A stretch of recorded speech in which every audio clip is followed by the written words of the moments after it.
Now we are going to see your last design issue, that is your comparison of virtual circuit and datagram subnet.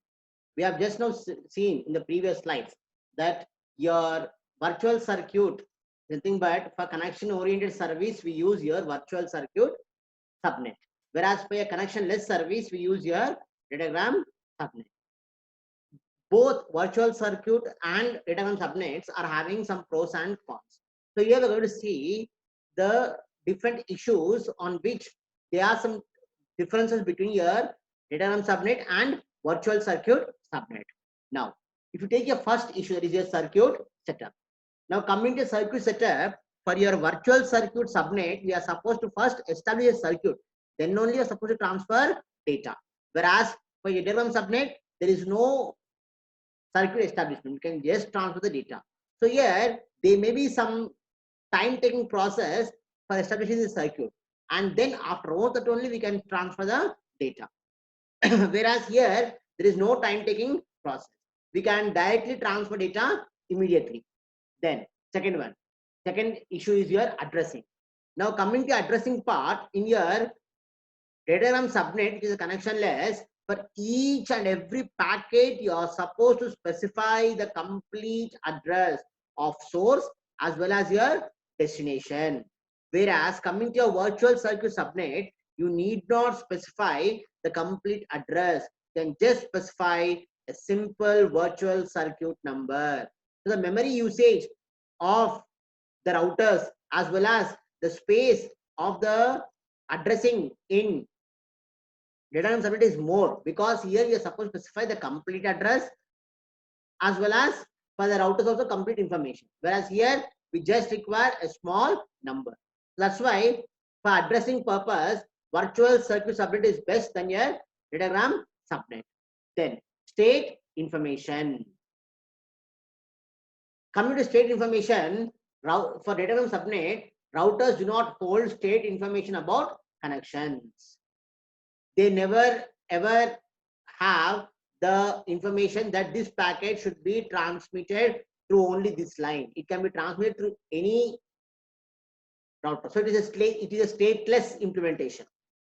Whereas coming to your virtual circuit subnet, here each router should and must know the circuit number to which the packet should be transmitted. Suppose if the router is unable to find the circuit number of the outgoing channel, then the packet cannot be forwarded further. That's why the routers, that's why the router should and must remember or should and must store the virtual circuit number for that connection. So for that, it requires some space. That is your state information. Then coming to your routing. Here, each packet can take its own independent route. There is no specific implementation or strict implementation that the packet should and must go through this route only. They are independent.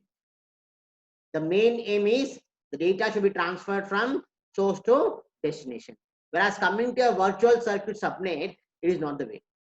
The data should and must follow the same virtual circuit subnet. Sir, if subnet crashes, then what? So if the connection crashes, then what? Or if any router in the connection crashes, then what? Then again the connection is established and data is transferred.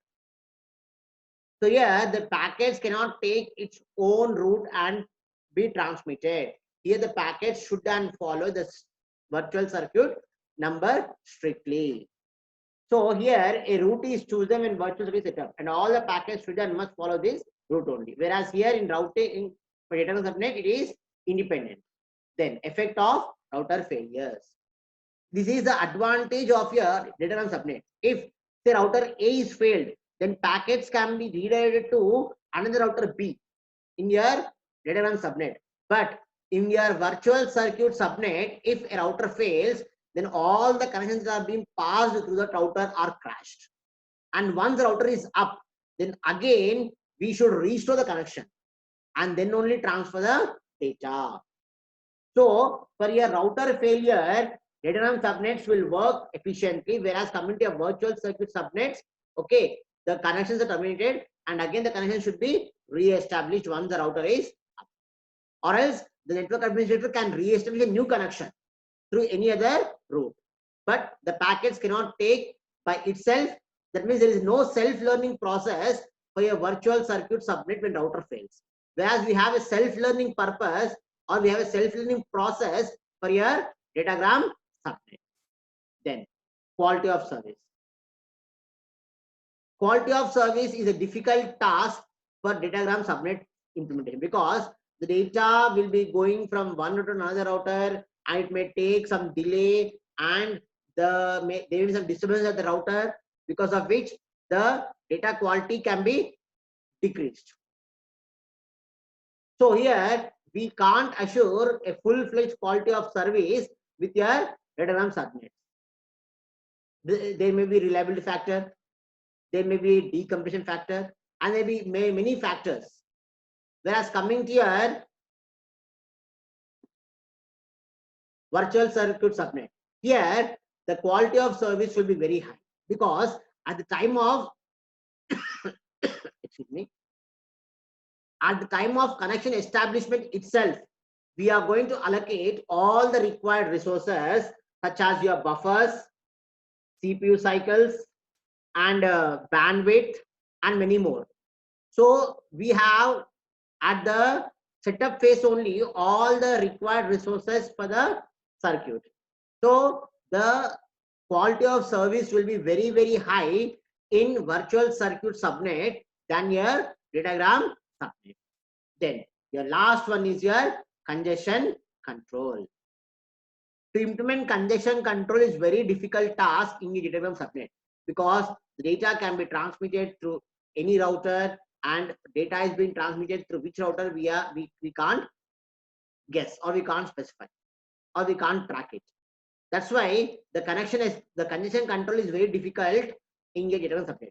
We can track only once the data has reached the destination, that this data packet has gone through which routers, with a help of record source routing.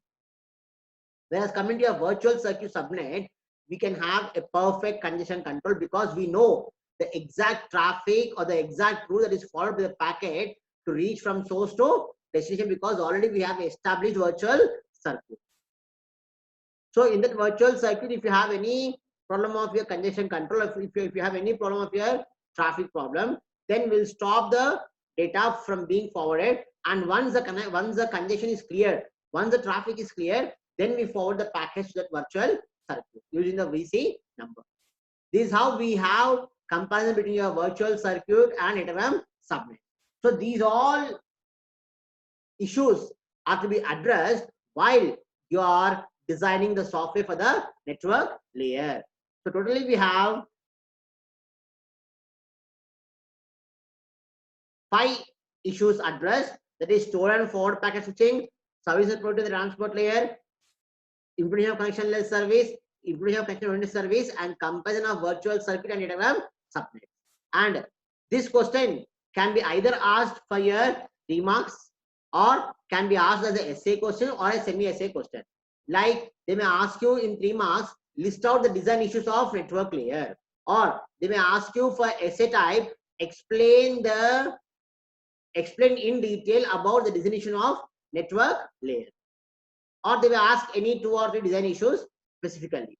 This is how the questions can be framed from this topic, that is design issues of network layer. And here I am going to end my topic 1, that is design issues of network layer. And if you have any queries, we will go to the queries in the live session. Thank you very much.